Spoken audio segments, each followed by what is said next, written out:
읽겠습니다. 그 가난한 것은 피조물도 썩어짐의 종노릇한 데서 해방되어 하나님의 자녀들의 영광의 자리에 이르는 것이니라. 피조물이 다 이제까지 함께 탄식하며 함께 고통을 겪고 있는 것을 우리가 아느니라. 그뿐 아니라 또한 우리 곧 성령의 처음 익은 열매를 받은 우리까지도 속으로 탄식하여 양자될 것 곧 우리 몸의 속량을 기다리느니라. 우리가 소망으로 구원을 얻었으되 모이는 소망이 아니니 보는 것을 누가 바라기요. 만일 우리가 보지 못하는 것을 바라면 참음으로 기다릴지라. 아멘. 예, 이제 그러므로라고 시작을 하는데요. 우리가 지난번에 이제 1장에서 7장까지를 쭉 꾸준하게 했습니다. 그래서 거의 매주 한 장씩 이렇게 했는데 특별히 7장을 근거로 해서 그러므로라고 연결하는 게 좋겠어요. 그런데 이제 예수를 구주로 영접한 그리스도인의 입장에서는 율법이라고 이름하는 전 남편에 비유된 그 완벽주의자는 죽어버리고 새 남편인 예수를 만남으로써 완전한 죄로부터 자유라고 생각하고 있었는데 사실은 죽은 줄로만 알았던 전 남편이 살아오는 것과 같은 현상이 나타난 거예요. 현실로는 있을 수 없는 이야기인데 말하자면은 남편이 죽었다고 생각했는데 무인도에 표류됐던 남편이 살아 돌아온 겁니다. 그래서 깜짝 놀라는 그런 충격적인 막장 드라마가 펼쳐지는 거예요. 그게 어떻게 보면 이제 좀 억지로 끼워 맞추긴 하지만은 그것이 현실이에요. 둘 다 공존하는 율법과 그죠? 율법과 그리고 하나님의 은혜가 공존하는 그 상황 속에서 우리가 살고 있다라는 것을 사도 바울이 고백을 해주고 있는 충격적인 사실이었어요. 이제 그걸 보면서 그러므로 이렇게 나옵니다. 그러는 가운데 지난번에 우리가 하나님께 감사한다는 내용으로 마무리를 한 것도 부족해서 이제 8장에 또 쓰는 거예요. 사도 바울이 아직도 끝나지 않았다는 겁니다. 더 할 말이 더 남았다는 거예요. 얼마나 더 말을 해야 이 말이 끝날지 한번 봅시다. 이제 그리스도 예수 안에 있는 자에게는 결코 정죄함이 없나니 No condemnation for those who are in Christ Jesus. 예수님 안에 있는 자에게는 정죄함이 없다는 거예요. 그러니까 너 죄인이야 라고 하는 것이 없다는 거예요. 그러한 것으로부터 자유. 어느 누구도 그리스도 예수 안에 있는 사람에게 너 죄인이야 라고 할 수 있는 사람이 없다는 거예요. 이렇게 먼저 선언을 하고 출발합니다. 봅시다. 이는 그리스도 예수 안에 있는 생명의 성령의 법. 그래서 저는 법칙이라고 하겠어요. 법칙. 좀 더 이제 율법과 좀 구분하기 위해서 생명의 성령의 법칙이 그리스도 안에 존재한대요.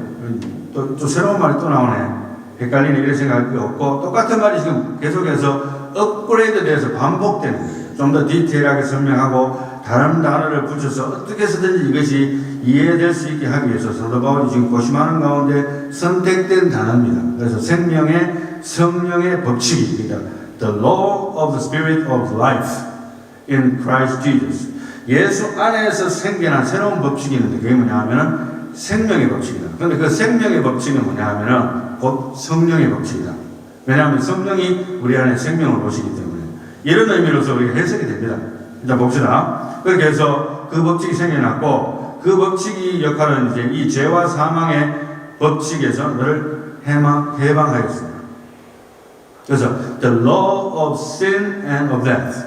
그러니까 죄의 삭스는 사망이듯이 죄의 법칙이잖아요. 그 죄의 법칙이 있으면 자동으로 뭡니까? 사망의 법칙이 같이 있는 거예요.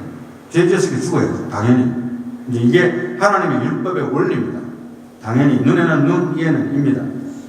마치 이스라엘이 지금 현재 하마스에 대해서 눈에는 눈, 이로 그냥 받고 있잖아요. 그거와 똑같은 거죠. 율법은 그런 3절 말씀. 율법이 육신으로 말미암아 연약하여 할 수 없는 그것을 하나님은 하시나니. 사실은 똑같은 이야기가 사실은 반복이 되고 있습니다. 7장하고 For what the law could not do. 율법이 뭘 할 수 없다는 것이 무슨 말이 안 되잖아요. Weak as it was through the flesh.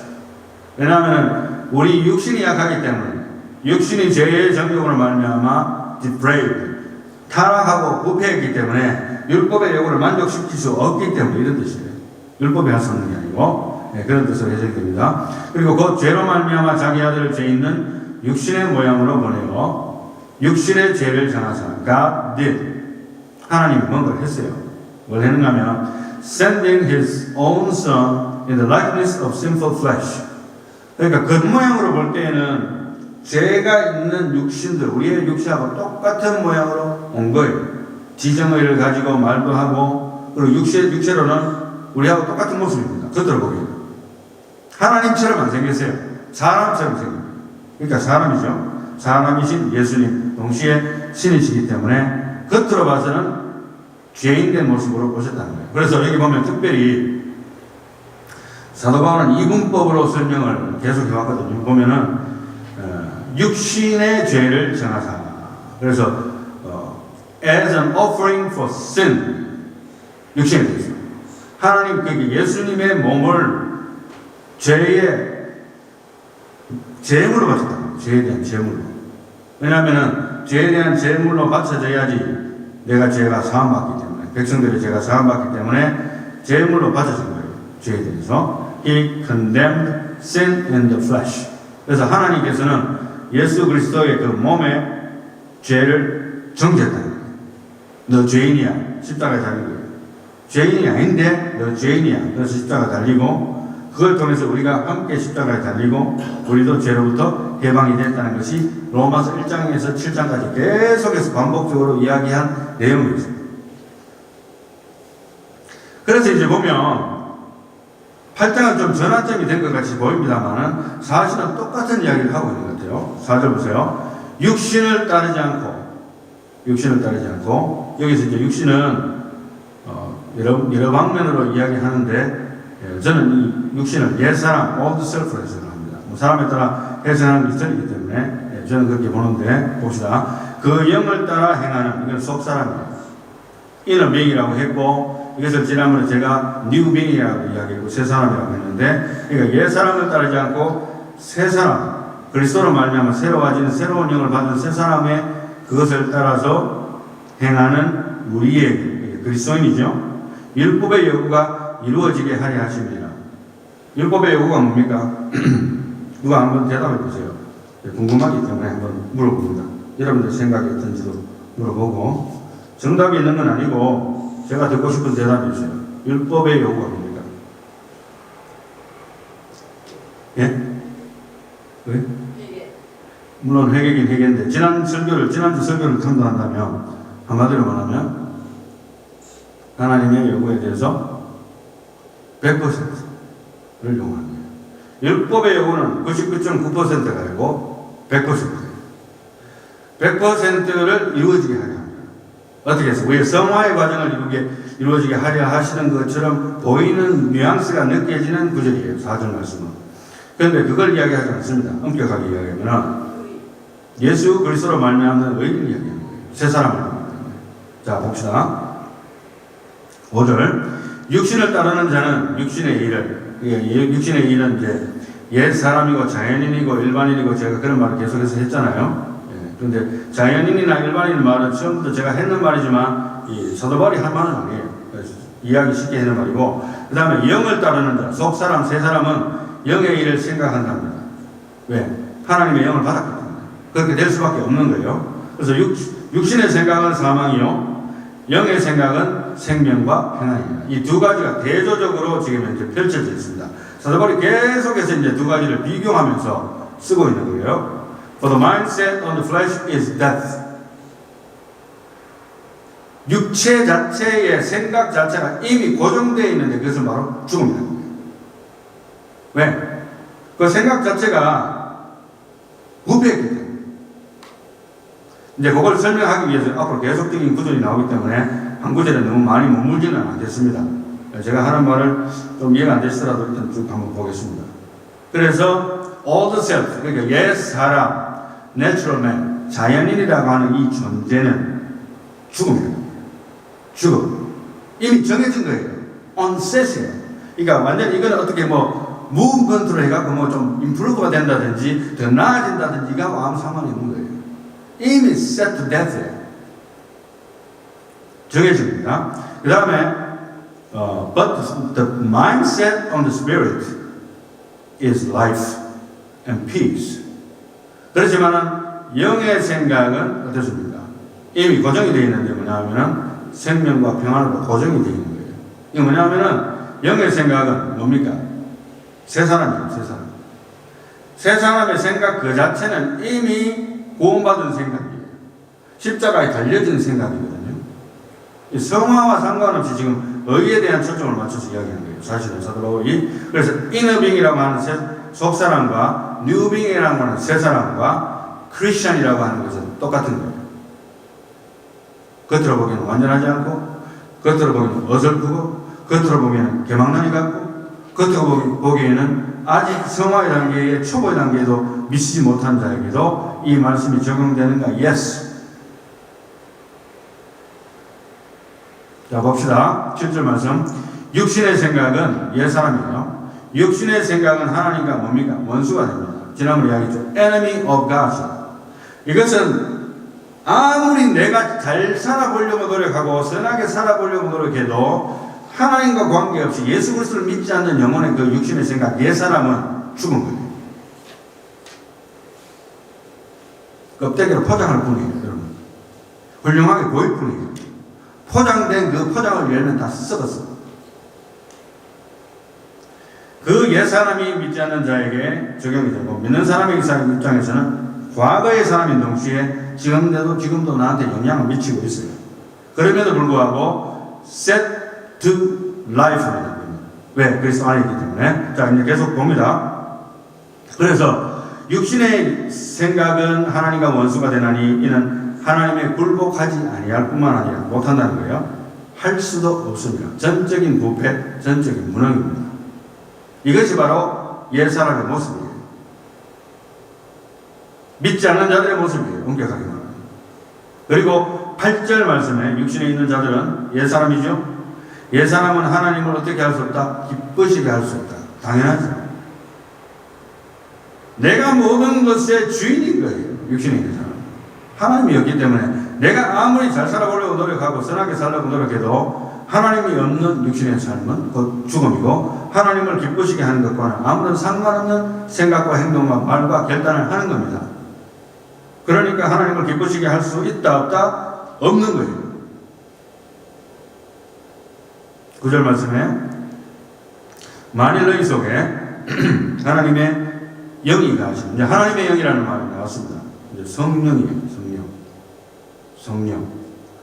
이 가하시면은 if indeed the Spirit of God dwells in you 성령이 내 안에 있다. 그래서 지난번에 제가 조금 이제 막말을 해서 예수 믿는 사람은 예수 신받은 사람이다. 제가 그런 말도 했는데 사실입니다. 여러분들 그것을 많이 느끼고 적게 느끼고 많은 영향을 받고 적게 영향을 받고 또 그 영 안에서 정말 풍성한 삶을 누리고 적은 영향을 받아서 적게 누리는 그 차이는 있을 망정 성령이 오시는 것이에요. 믿음. 그래서 성령이 dwelling 거하신다는 겁니다. 그래서 하나님의 영이 거하시면 너희가 육신에 있지 아니하고 이거 보세요. Death of all self입니다. 옛날 옛사람이 죽어버린 거예요. 그러니까 더 이상 육신에 있지 않다고 표현하는 거예요. 그래서 여기서 육신이라는 것은 all the self로 해석해야만 자연스럽게 의미가 부각돼요. 그 다음 누구든지 그리스도의 영이 없으면 그리스도의 사람이 아니라 그리스도의 영이라는 말이 또 나왔잖아요. 하나님의 영, 그리스도의 영, 성령 똑같은 말이에요. 똑같은 말. 이제 계속적으로 이제 말이 등장을 합니다. 8장에. 그래서 후반부는 다음 시간에 제가 다룰까 합니다. 너무 양이 분량이 많아가지고 좀 너무 많아서 다 다루지 못하고. 그래서 but if anyone does not have the Spirit of Christ, 그러니까 어느 누구도 그리스도의 영이 없다면 그게 성령이죠. Holy Spirit. He does not belong to Him. 그리스도의 영이 없다면 하나님께 속하지를 않는다는 거예요. 예수 그리스도의 영이 있어야, 성령이 있어야, 믿음으로 성령이 와야, 그죠? 그래야 내가 하나님께 속했다는 거예요. 네, 그런 표현을 하는 겁니다. 10절 말씀에. 또 그리스도께서 너희 안에 계시면, 그래서 그리스도인이 된다면 이렇게 간단하게 이야기합시다. 그리스도인이 된다면, 몸은 그냥 육체 이렇게만 생각하지 마시고 all the self, 옛사람, 혹은 다른 말로 하면 outer being, 겉사람, natural man, 자연인, 그 몸은 죄로 말미암아 죽은 것이나 영은 inner being, 그 새 사람, 속 사람은 의로 말미암아 살아있는 것입니다. 그러니까 at the same time. 그러니까 그리스도인이라는 존재는 뭐냐면은 속 사람은 살아있는데 outer being, 그리고 옛 사람은 죽은 거예요. 그러나 내 삶 자체가, 몸 자체는 살아있는 거예요. 그런 상태에서 그것이 무브먼트로 살아가는 겁니다. 다음 그림을 보시면 이 사람이 이제 그리스도인입니다. 생각에 속 사람의 생각이 있어요. 오른쪽에 천사가 있고 그 다음 왼쪽에 마귀가 우리의 육신을 가진 이상은 계속적으로 우리를 유혹을 합니다. 자, 그런 그림을 볼 수가 있고요. 그 다음에 그림을 보시면은 언젠가 제가 한번 다루었습니다만은 로버트 루이스 스티븐슨이 쓴 단편소설 지킬 박사와 하이드라는 그 단편소설을 보게 되면 이 박사가 연구하는 가운데 약물을 개발해가지고 그걸 복용해서 밤에는 괴물이 되는 거예요. 그래서 나중에 이제 계속해서 괴물 짓을 하고 낮에는 평범한 박사로서 사람들이 모르는데 나중에는 이제 그 약물의 과도가 돼가지고 자기가 이제 컨트롤을 할 수 없어서 이제 하이드로 완전히 하이드화 되는 거예요. 그러니까 자기가 겁이 나서 자기 생명을 끊는다는 그런 스토리가 있는 것을 볼 수 있는데요. 어떻게 보면 이것이 우리 그리스도인에게도 적용이 될 수 있어요.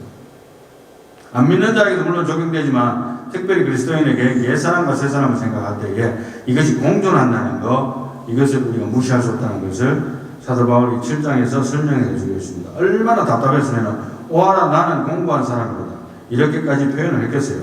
그러나 오늘은 조금 더 발전적으로 사도 바울이 분해하면서도 똑같은 이야기를 하면서도 불구하고 우리에게 모티베이션을 주는 구절로 다가가고 있습니다. 11절 말씀. 같은 이야기를 하는데 왜 그것이 더 우리에게 힘이 되는가 한번 봅시다. 예수를 죽은 자 가운데서 살리신 이의 영. 좀 길죠? 그러니까 예수를 죽은 자 가운데서 살리신 이가 누굽니까? 하나님이죠. 그러니까 성령님이죠. 이 성령께서 The Spirit of Him who raised Jesus from the dead. 성령께서 사역하신 거예요. 삼위일체 하나님이시지만 특별히 성령께서 보이지 않는 하나님의 영이신 성령께서 죽은 자 가운데서 예수를 살리신 그 영, 하나님의 영, 예수의 영, 곧 성령이 너희 안에 거하시면 그리스도 예수를 죽은 자 가운데서 살리시니까 너희 안에 거하시는 그의 영으로 말미암아, 그러니까 하나님의 성령으로 말미암아 너희 죽을 몸도 살리시리라. 아멘.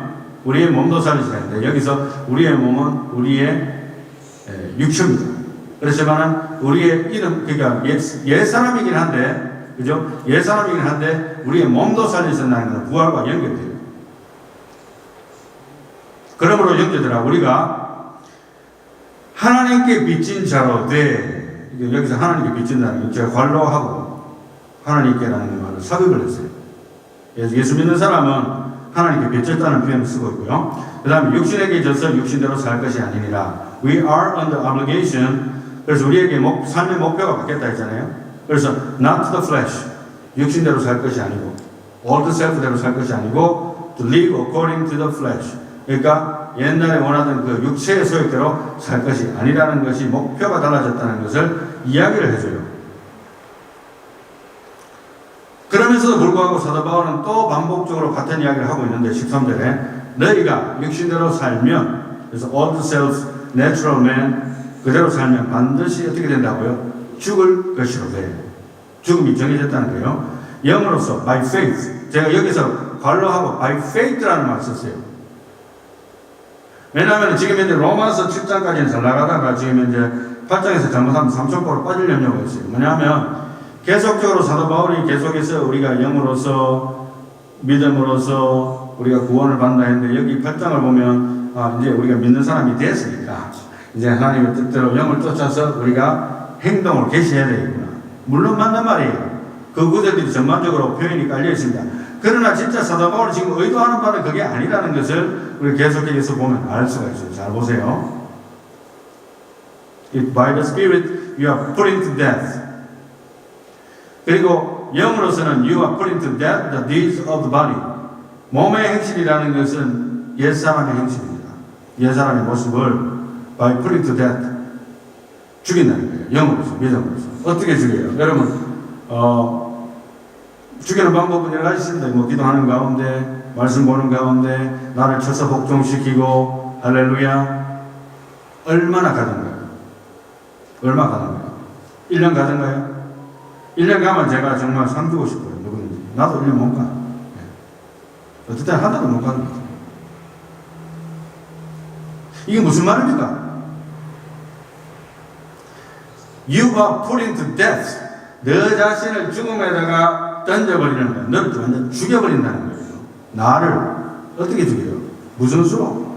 팔팔하게 살아있는데 내 정욕이 살아있고 나의 욕심이 살아있고 나의 거짓된 근성이 살아있고 오리지널 심플 네이처가 살아있는데 어떻게 날 죽여요? 못 죽여요. 결국에는 요요 현상이 옵니다. 딱 떴는데 내한테 들어오는 거예요. 내가 아무리 안 들어오게 만들라 해도 할 수가 없어요. 어떻게 합니까? 이거는 옛사람의 죽음이에요.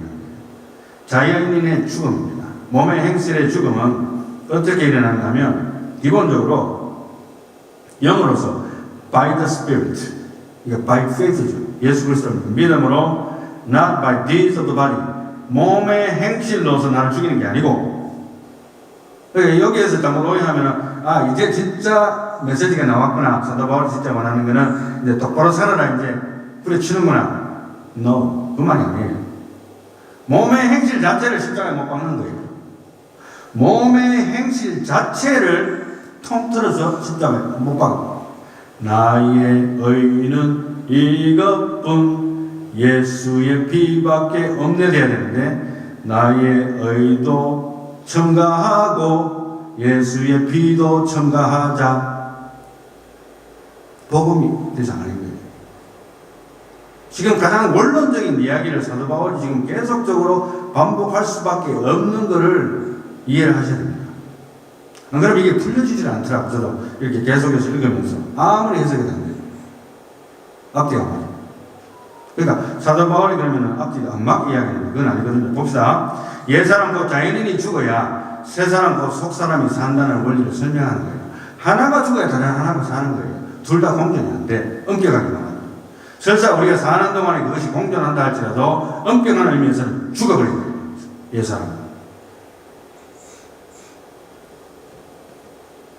그래서 그 원리 하에서 삶 속에서도 자연인으로서 또 옛사람으로서의 나를 미워하고 증오하고 무시하고 끔찍하리만큼 채찍질하고자 하는 마음이 일어날 수밖에 없는 것은 바로 예수 그리스도의 십자가와 함께 내가 못 받겠다는 건 나의 그냥 죄 그게 아니고 나의 모든 행동 자체 나의 모든 행위 자체를 그냥 다 박혀버려요. 십자가에. 나의 공로는 제로입니다. 제로. 그걸 지금 현재 사도 바울이 계속적으로 이야기를 하고 있는 거예요. 사실은. 원론적으로 이야기를.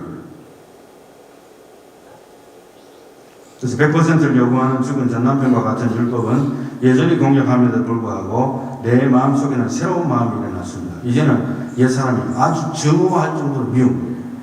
옛날에는 그렇지 않았는데 deep down in my heart, 내 마음 깊은 속에서는 하나님의 법을 즐거워할 뿐만 아니라 상대적으로 나 자신이 엄청나게 미워집니다. 뭐 영어로 하면 I hate myself 이런 말 하잖아요. 어느 정도 정직한 표현입니다. 한 번씩 내 자신이 싫을 때가 있다. 뭐 당연하죠. 봅시다. 시간을 너무 빨리 끌 것 같아서 다음 넘어갑니다. 14절. 14절 누가 한번 읽어주십시오. 하나님의 영으로 성령을 받는 사람은 하나님의 아들이다. 아멘. 하나님의 영은 성령님이고 예수의 영이라고 표현이 되었잖아요. 그러니까 성령으로 인도함을 받는 사람은 그 누구의 아들이라? 하나님의 아들이라. 이 관계가 형성이 된 거예요. 그죠? 그 다음 15절 너희는 다시 무서워하는 종의 영을 받지 아니하고 했는데 여기서 무서워하는 종의 영이라는 표현이 또 나왔어요. 야, 이거 또 무슨 말 하느냐, 사도 바울이. 말을 계속해서 바꾸면서 똑같은 이야기를 해야만 하겠다는 거예요. 우리가 이해를 못하니까. 이해를 못하니까. A spirit of slavery leading to fear. 이게 뭐냐면은 율법이라고 이름하는 엄격한 죽어버린 전 남편의 노예적인 삶을 살던, 그래서 안 죽으려고 안 얻어터지려고 복분인 전 남편의 말을 맹정하던 옛사람의 영을 말하는 거예요. 그게 바로 나의 옛사람이에요. 예수를 만나기 전에 나의 모습입니다. 얼마나 불쌍해요. 비참한 거예요. 모태신앙인 저 같은 사람은 별로 이걸 느끼지 못하고 트랜지션이 없이 그냥 와서 잘 모를 뿐이지, 실질적으로는 그것이 옛사람의 모습이고 자연인의 모습입니다. 비참한 거예요. 그런 무서워하는 종의 영을 받지 아니하고 양자의 영을 받았습니다. 할렐루야. 이것은 A spirit of adoption as sons라고 했는데 and daughters도 붙입시다. 하나님의 자녀, 그죠? 하나님의 자녀로 adoption, 받아들여지는 거예요. 입양되는 거죠. 입양. 원래는 아닌데 예수를 믿음으로 하나님의 자녀가 되는 거예요.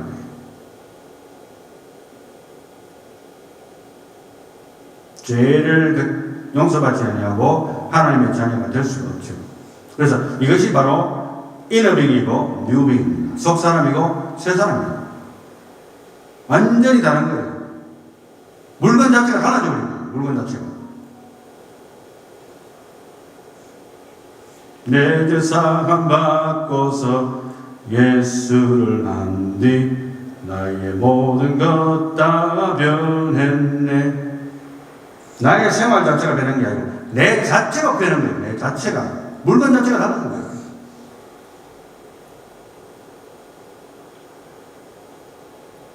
양자의 영을 받았으므로 우리가 아빠 아버지라고 부르짖느니라. 그러니까 하나님이 주신 영적인 DNA를 믿음으로 선물로 받았다는 겁니다. 그래서 은혜의 핵심이 되어지고 곧 십자가를 믿음으로 말미암아 하나님과 원수, enemy of God이었는데 이제는 하나님과 프렌드가 됩니다. 화목됩니다. 하나님의 자녀가 됩니다. 할렐루야. 그것이 바로 양자의 영입니다. 그게 예수 믿는 사람의 특징이에요. 아바 아버지라는 찬양이 있는데 다음에 보면 나를 안으시고 바라보시는 아바 아버지, 나를 도우시는 그 힘주시는 아버지, 아버지라고 부를 수 있는 그런 특권이 생겨지게 됩니다. 그래서 양자의 영을 받았다는 것은 하나님이 주신 영적인 DNA를 뭘로 어떻게 받아요? 믿음으로 선물로 받은 거예요. 공짜로.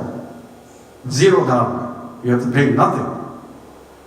믿음. 그래서 은혜의 핵심은 십자가를 믿음으로 하나님과 원수된 자가 화목된 자로 바뀌어서 하나님의 자녀가 됐다는 겁니다. 그래서 이제 16절 넘어갑니다. 16절. 성령이 친히 우리의 영과 더불어 우리가 하나님의 자녀인 것을 증언하시나니. 성령이 내주하시면 하나님이 성령이 우리 안에 계시기 때문에 믿는 자에게 계시기 때문에 우리가 하나님의 자녀라는 것을 증언해 주세요. 그래서 우리가 알게 됩니다. 그리고 17절 말씀에 자녀이면 또한 상속자, 곧 하나님의 상속자요 그리스도와 함께 한 상속자니 우리가 그와 함께 영광을 받기 위하여 고난도 함께 받아야 할 것입니다. We suffer. 이거는 현재 시제입니다. 여기서 현재 시제라는 것을 좀 강조를 하고 싶어요. 왜냐하면 우리나라 번역이 잘못됐다라기보다는 그렇게 해석하기보다도 지금 사도 바울이 지금까지 해온 논리의 그 논리상으로 문맥상으로 볼 때에는 현재 시제가 맞다고 해요. 그래서 we suffer, 우리가 지금 현재 고난을 받고 있다는 것이죠. 지금 현재 suffer with him 말이 안 되잖아요. 여러분 지금 현재 예수 그리스도를 위해서 고난 받습니까? 손 들어보세요. 지금 나는 지난 주간 동안에 내내 예수 그리스도를 위해서 고난만 받았다. 내가 그냥 힘드는 거 말고 내가 예수 그리스도를 위한 고난을 지난주 내내 받았다. 손 들어보세요. 나도 안 돼요. 뭡니까? We suffer with him. 그리스도와 함께 at the cross. 십자가에서 by faith, 믿음으로 우리도 함께 고난을 받는다는 겁니다. 지금 so that we may also be glorified with him. 그래서 우리가 그와 함께 나중에 천국에서 우리도 영광을 받을 것이다. 나의 죄는 상관없이. 생각건데 18절. 그런 차원에서 볼 때에 현재의 고난은 장차 우리에게 나타날 영광과 비교할 수 없도다. 이제 그리스도인이기 때문에 받는 시련과 환난과 핍박과 고난을 보는 눈이 이제 달라진 거예요. 달라졌고 십자가에 남은 고난, 곧 그리스도에 남은 고난을 이제 내가 채우는 거야. 고난을 당할 때 그렇게 생각할 수 있는 근거가 내가 십자가에 주님과 함께 달렸다는 그 생각을 함으로써 가능해서 이게 연결이 되는 거예요. 그렇지 않으면 야 이제 예수 믿다가 이렇게 고난 받는 거 보였겠네. 하나님도 나를 버리시는구나. 잘못하면 그렇게 생각해요. 믿음에서 떨어져 나가고 예수 그리스도를 부인하는 자리에 아주 쉽게 넘어질 수가 있습니다. 봅시다. 19절. 이제 또 이제 좀 힘든 이야기가 나왔는데 사실은 19절 말씀이 어제 저녁까지도 제가 이 말씀이 단어가 풀려지지 않아서 고민을 하다가 오늘 좀 풀렸어요. 사실 풀려서 조금 늦었습니다만 피조물이라는 말이에요. 피조물. 그래서 여기서 이제 하나님께서 창조하신 모든 만물들이라고 일반으로 해석을 많이 하는데요. 저는 그렇게 보지 않고 일단 여러분들 이해를 동의 안 하시더라도 일단 들어보시기 바랍니다. 하나님께서 창조하신 모든 옛사람들을 이야기합니다. 그러니까 자연인들, 일반인들, 피조물. 피조물, 이 자연인이 고대하는 바는 하나님의 아들들이 나타나는 것이니 모든 자연인들이 사실은 예수를 믿지 않는 모든 사람들은 자연인들이에요. 피조물들이에요. 이 모든 피조물들은 그죠? 하나님의 아들들이 나타나는 걸 기다리는 거예요. 궁극적으로는. 왜냐하면 본인들이 알든지 모르든지 간에 그것이 실질적으로 그렇게 해야만 자기들이 구원받는데 모를 뿐이에요. 피조물을 하나님께서 지으신 자연 만물을 보는 것은 문자적 해석으로는 더 정확해 보이지만은 문맥상과 로마서 전체의 흐름상으로 볼 때는 일치한다고 보기가 제가 힘들어서 이게 풀려지지 않았습니다. 어제까지. 그런데 이제 이 해석을 한다고 제가 틀렸다고 주장하지는 않겠습니다. 많은 사람들이 그렇게 해석하기 때문에. 그렇지만 저는 이제 그 해석을 피하고 어느 쪽을 하든 이단되는 건 아니니까 한번 봅시다. 20절. 피조물 떠나갔죠. 피조물이 허무한데 굴복하는 것은 일어나는데요. 피조물 육체로 표현된 옛사람을 이야기한다고 볼 때에 옛사람이 허무한데 죽으면 허무한데는 죽음입니다. 옛사람의 죽음은 그리스도인의 입장에서 사실 두 번 일어납니다. 첫 번째는 예수 그리스도를 믿음으로 옛사람이 죽어버려요. 예수를 믿는 순간 성령이 오시고 나의 옛사람은 근본적으로 죽어버렸어요. 십자가에 박혀버렸어요. 죽음. 근본적인 죽음.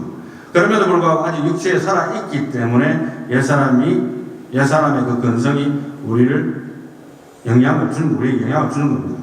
그래서 두 번째 죽음은 뭐냐면은 그리스도인이 실제로 죽어서 천국 갈 때 이때가 확실한 옛사람의 죽음이 일어나는 시점입니다. 안타깝게도 여러분들이 무덤에 들어가는 그 순간이 되기 전까지는 옛사람의 영향력을 완전히 벗어나지는 못해요. 미안한 이야기지만 사실입니다. Free from sin은 되지만 Free from sinning은 안 돼요. 굴복하는 것은 자기 뜻이 아니요 오직 굴복하게 하시는 이로 말미암음이라. 죄의 삭은 사망이니 하나님이 명령해 놨으니까 육체는 예수 믿지 않는 피조물인 옛사람도 죽어야 되고 예수 믿는 사람으로서의 옛사람인 피조물인 그 옛사람도 결국은 그 육체 자체는 죽어야 돼요. 그래서 21절입니다. 21절부터는 본문 말씀이니까 제가 영어로만 하고 해석하고 결론을 내도록 하겠습니다. That the creation itself 피조물이죠. 피조물. 이제 계속해서 피조물이라는 말로 옛사람을 대체했다고 볼 수 있어요. 사실은 사도 바울이 설명 없이 갑자기 피조물이 등장하니까 우리가 해석하기 사실 많이 힘든데 제가 그걸 그렇게 해석을 합니다. Creation itself 피조물인 flesh 몸, 육체, 그리고 old self. 그리고 사실은 이 피조물이라는 것은 뭐냐면 house of old self입니다. 몸이라는 것은 내 옛사람이 거하는 장소잖아요. 그런데 영혼이 떠나면 이건 바로 죽어요. 육체라는 것은. 그래서 house of old self라고 할 수 있는데 어찌됐든 also will be set free from its slavery to corruption. 이제 나오잖아요. 부패함의 노예로부터 자유하게 됐다. Set free from it. 완전하게 자유가 된 거예요. will be. 뭐냐면 율법이라 이름하는 전 남편이 믿지 않는 자에게는 율법이라 이름하는 현재의 남편입니다. 왜? 예수를 안 믿으니까. 현재의 남편이에요. 폭군이에요. 100%를 요구하는 율법이에요. 그 폭군이 into the freedom of the glory of the children of God. 어떻게 되냐면은 그 노예 같은 그 생활 속에서 into the freedom of the glory of the children of God. 하나님의 자녀가 되어서 이제 완전한 그 폭군으로부터 자유가 된 거예요. 율법으로부터 자유가 된다. 근본적인 이야기입니다. 근본적인 이야기를 지금 계속해서 반복적으로 하면서 creation, 피조물이라는 단어를 썼어요. 우리가 좀 헷갈리게도 22절 For we know 왜냐하면 우리가 알기 때문인데 that the whole creation, entire human flesh causing the old self miserable. 그러니까 말하자면은 모든 사람들은 율법 하에 있어서 전부 다 그 삶이 wretched that I am miserable 하는 거예요. 불행한 거예요. groans and suffers the pains of childbirth. 그리고 간절히 고통하면서 실험하면서 뭐냐면 pains of childbirth. 자녀들을 생산하는데 제가 조금 더 의역을 해서 해보겠습니다. 자녀 생산하는 게 뭐 고통이냐? 물론 자녀 생산 자체는 여자들에게 고통이고 남자는 자녀 생산 안 하잖아요. 그럼에도 불구하고 자식을 낳았는데 children not free from original sin and sinful nature. 자녀를 낳아서 좀 더 나은 삶을 바라보기를 원했는데 어릴 때는 꽃같이 아름답고 정금같이 맑았던 내 자녀들이 조금만 크면서 보면 이제는 죄의 근성을 드러냅니다. sinful nature가 나오는 거예요. 구제불능인 거예요. 반복이 됩니다. 아담으로부터 시작했던 그 고통이 지금까지 반복이 되는 거예요. 피할 수 없는 운명이에요. 지금 그런 이야기를 하고 있는 거예요. Together until now. 그 피조물 모든 사람들이 원하는 거예요. 모든 사람들. 그러나 그 방법을 찾지 못했어요. 예수 그리스도 안에 있는데 사실은 그 방법을 모르는 거예요. 심지어 그리스도인들도 내가 믿나 안 믿나. 내가 믿는데 천국 가나 안 가나. 죄로부터 해방되었는 것이 전반적으로 믿어지지 않는데 어떻게 천국 가는 믿음이 생기겠어요? 피조물이라고 이름하는 옛사람, 자연인이며 일반인의 비참한 죄의 노예 상황에서 이제 하나님의 자녀가 되는 것을 누리는데 그 자체를 볼 때는 pains of childbirth, 자녀를 생산해봐야 죄인들을 생산하는 거예요. 죄인들. 23절입니다. And not only this, but also we ourselves, 그래서 we ourselves 했습니다. 예수를 믿는 그리스도인입니다. 사도 바울처럼. 그런데 제가 거기서 관로를 해놔놓고 we ourselves versus creation이라고 붙였어요. 피조물. 자, 왜 이렇게까지 붙여야 되는가 하면 이렇게 대조를 안 하고는 해석이 안 되더라고요. 저 입장에서. 그래서 versus the creation. 피조물과 우리 자신들의 차이가 뭡니까? 옛사람과 새사람의 차이예요. 옛사람과 새사람. 피조물은 옛사람이고 새사람, ourselves. 그리스도를 믿은 새사람으로서 having the first fruits of the Spirit. 뭡니까? 영의 첫 열매. 그죠? 성령의 첫 열매를 가지고 있는 이런 뜻이에요. 누굽니까? 그리스도인을 말하는 거예요. 성령의 첫 열매가 예수 그리스도잖아요. 그죠? 그 예수 그리스도를 가지고 있는, 믿음으로 가지고 있는 우리들을 이런 뜻입니다. Even we ourselves. 그럼에도 불구하고 우리들조차도 as Christian, 우리 믿는 자들조차도, 우리 그리스도인들조차도 grown within ourselves, 우리 속에서 탄식한다는 거예요. Waiting eagerly for our adoption as sons. 우리가 하나님의 자녀로 받아들여지긴 했지만 기다리는 거예요. 완전하게 그것이 받아들여져서 거기에 입성할 때까지 이 땅에서는 그게 안 되기 때문에, 완전히 안 되기 때문에. The redemption of our body. 여기서 이제 육체의 구속이라는 말이 나오는데요. 이건 부활이라는 의미도 되지만 second death of old self라고 하는 게 더 맞아요. 여기서. 왜냐하면 옛 사람의 죽음 중에서도 두 번째 죽음이라 했다죠. 내가 죽어야 완전하게 free from the death, free from the wrath of God. 하나님의 진노로부터 완전하게 벗어나는 그 단계는 내가 진짜 육체도 죽어야 되는 거예요. 예수 그리스도를 믿음으로 내 올 셀프가 죽었지만 내가 진짜 숨이 끊어져서 진짜 육체도 죽어야만 완전하게 자유를 누리는 거예요. 그런 것을 간절하게 기다리고 있더라고요. 여러분 간단하게 기다리세요. 예수님 오시기를. 보통 우리 그리스도인들이 문제가 뭐냐면 이런 게 문제입니다. 어제 죄를 지은 거예요. 또 오늘 아침에 또 죄를 지었어. 이거 지금 주님 오시면 안 되는데 내가 좀 죄를 좀 만가히 하고 조금 더 좀 임프루브 해갖고 내가 좀 나아진 모습이 있을 때 주님 오셔야 되는데 이런 아주 얄팍한 생각이 그리스도인들에게 있습니다. 그런 생각 이때부터 딱 펜셋을 뽑아가지고 슬레이트를 딱 집어넣고 있어요. 아멘 주 예수여 오시옵소서 하는데 내가 오늘 아침에 지은 죄 어제 지은 게 무슨 상관이 있는데요? 물론 상관이 있겠죠. 상관과 상관이 있겠죠. 그러나 예수님을 만나서 완전한 자유에 이르는 것보다도 더 나을까요? 이제 그 이야기를 해주기 위해서 지금 이제 사도 바울이 이제 똑같은 이야기를 반복하는 거예요. Stop thinking about yourself. Stop thinking about your behavior.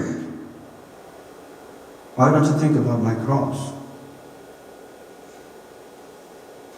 그래서 in hope 24절에 we have been saved. 우리가 소망으로는 우리가 구원을 받았다. 믿음으로. 맞죠? 예. 구원을 받았다. 그러니까 have been saved라고 했습니다. 받을 것이다가 아니고 받았다는 거예요. 소망으로는 소망적인 차원에서는 but hope that is seen is not hope. 보는 것은 이미 소망이 끝나잖아요. 믿음, 소망, 사랑 그 세 가지 중에서 사랑이 제일인데 소망은 천국 가면 소망 끝납니다. 봤으니까. 그죠? 아직 못 봤잖아요. 25절에 but if we hope for what we do not see 우리가 지금 현재 보지 못하는 것을 만약에 소망하고 있다면 믿음으로 소망하고 있다면 with perseverance we wait eagerly for it 믿음의 인내가 필요한 이유는 바로 너무나도 확실했습니다. 왜냐하면 그 완전한 자유를 보기 위해서 그러니까 성령 안에서 완전한 자유 그걸 보기 위해서 우리가 죽음도 기다리는 거예요. 죽는 날짜를 기다리는 그리스도인이 된다는 거예요. 죽음도 유익하니까. 내가 오늘 죽어도 유익할까? 유익하지요. 사도 바울이 지금까지 한 이야기 바로 그거예요. 내일이 아니고 오늘이에요. 믿음의 인내가 필요한 이유는 그 이유는 너무나도 확실했어요. 왜냐하면 옛 사람이 죽음이었습니다. 첫 번째로는 그리스도를 믿음으로 원천적으로 죽었습니다. 두 번째로는 그리스도인이 이 땅에서 휴거가 되었든 그냥 죽었든 어떤 죽음을 맞이하든 어떻게 순교를 했든 아니면 자연적인 죽음을 죽었든 결과는 완전한 옛 사람으로부터 자유를 누리게 되는 단계가 천국에서 하나님과 함께 살게 된다는 그 자유입니다. 그 삶은 이제 완전한 속사람인 옛 사람이 완전한 자유를 실제적으로 체험해 나가는, 그죠? 속사람이 옛 사람이 아니고 잘못 표현했네요. 속사람이 새 사람이에요. 타입 잘못했습니다. 완전한 자유를 실제적으로 체험해 나가는 100%의 세계에 도달하게 됩니다. 내 몸이 죽어요. 그러니까 죽는 것이 얼마나 좋아요. 빨리 죽었으면 좋겠네. 결론, 미래의 나에 대한 확신은 현재의 믿음에서 옵니다. 이렇게 말씀드릴 수 있겠습니다. 오늘 설교 제목이 미래에 대한 나의 확신이라고 했는데 말세를 사는 우리에게 필요한 것이 무엇인가. 요즘 보면 이제 이스라엘 전쟁도 나고 아마겟돈 전쟁이 날 것 같기도 하고 세상이 워낙 혼탁하니까 많은 사람들이 유튜브에도 이제 말세에 대한 말을 또 많이 올려놔요. 네. 그렇지만 사실은 궁극적으로 따지는 거면은 말세를 사는 우리에게 필요한 건 뭡니까? 그 밑에 제가 그리스도인의 삶의 목표에서 우선순위에 대한 제안을 함으로써 이야기를 했는데 말세를 사는 우리에게 필요한 건 믿음입니다. 그리스도를 믿는 믿음 위에 굳게 서 있는가? 하나님의 말씀 위에 굳게 서 있는가? 유튜브에 굳게 서 있는 게 아니고, 그죠? 어떤 누구가 위대한 기적을 행했다는 데서 우리가 찾아가서 그걸 보려고 하는 것이 아니고, 지금 현재 세상에서 일어나는 어떤 현상을 성경에 억지로 끼워 맞춰갖고 지금 이 시점이라고 하는데 열을 올리는 것이 아니고, 파운데이션이 있는 거예요. 파운데이션. 내가 오늘 지금 죽어도 천국 가는가? 예를 들어 봅시다. 우리가 지금 현재 예배를 드리고 있는데 하마스와 같은 테러 집단들이 들어왔어요. 그래서 우리에게 다 죽이고 우리 몸을 다 자르고 폭탄을 터지고 불태웠다 칩시다. 주변에서는 다 놀라겠죠. 나에게 필요한 게 뭘까요? 그때? 뭐가 필요합니까? Am I ready for heaven? 문명이 아무리 발달해도 사람이 죽고 사는 것은 컨트롤할 수 없어요. 그 두 번째, 미래에 대한 나의 확신은 현재 믿음에서 오는데요. 제가 왜 그리스도인의 삶의 목표에서 우선순위에 대한 제안을 하고 이 결론을 마칠까 하는가 하면, 어떤 설교자가 하는 설교를 제가 들었습니다. 그래서 로마서 8장에 대한 설교를 하는데 누구라고는 이야기하지 않겠고, 미국 사람인데, 그분이 이제 설교를 쭉 진행하면서 그리스도인의 삶의 목표에서 우선순위가 무엇입니까? happiness, 행복입니까? 아니면은 holiness, 거룩함입니까? 와, 이게 대박 질문 아니에요? 대답하기 힘든 거예요. 그렇지만 설교자 자신이 대답을 해줬습니다. 다행스럽게도 그것은 우리는 행복을 추구하는 것이 아니고 거룩함을 추구해야 됩니다. 맞는 말이에요. 그럼에도 불구하고 저는 그 순서를 바꾸고 싶어요. 왜냐하면 어느 것이 먼저니까, 닭이 먼저니까, 계란이 먼저니까 그게 중요한 건 아닌데, 왜 내가 그것을 바꾸고 싶은가 하면, 내가 그런 수 없기 때문에. 그리스도인이 처음에 예수를 알게 돼서 오는 것은 가장 큰 것이 뭔지 아십니까? 거룩함에 대한 필링도 물론 있겠지만, 그죠? 행복한 거죠. 내가 그리스도를 만났기 때문에 너무너무 행복한 거예요. 그러니까 그 행복을 느껴야만 내가 하나님을 위해서 살고 싶은 뭐가 생깁니까? 욕망이 생기죠. 그런 욕망이라도 생겨야 이 예산과 함께 내가 살아가면서도 불구하고 싸우고 싶은 욕구가 생깁니다. 아주 지겹도록 피 터지게. 하나님이 싫어하니까, 내 아버지께서 싫어하시니까 내가 싸워야 되겠다는 욕망이 생기는 거예요. 행복이 먼저입니다. 제가 왜 이렇게 이야기하는가 하면 사람 다 똑같아요. 사람 다 똑같아요. 자발적으로 내가 뭐 거룩함을 추구한다? It is not going to happen. 옛사람이 할 수가 없습니다. 그리스도인에게도 옛사람이 살아서 움직이고 있기 때문에, 죽었던 전염편지로 하던 율법의 노예가 된 옛사람이 아직도 나와 함께 있기 때문에 안 된다는 거예요. 영을 쫓아서 사는 삶은 율법을 쫓아서 사는 삶이 아니라 하나님 안에서 행복을 느끼고 구원의 즐거움을 느낀 자만이 그래도 내가 싸울 수 있는 힘이 생깁니다. 어느 것이 먼저인가 여러분들 스스로 판단하시고 주장하시기 바랍니다. 미래에 대한 나의 확신은 현재의 무엇에서 온다? 믿음에서 온다. 믿음 안에서 승리하는, 예수 그리스도의 십자가를 믿는 믿음 안에서만 승리하는 저와 여러분이 다 되시기를 예수님의 이름으로 축원합니다.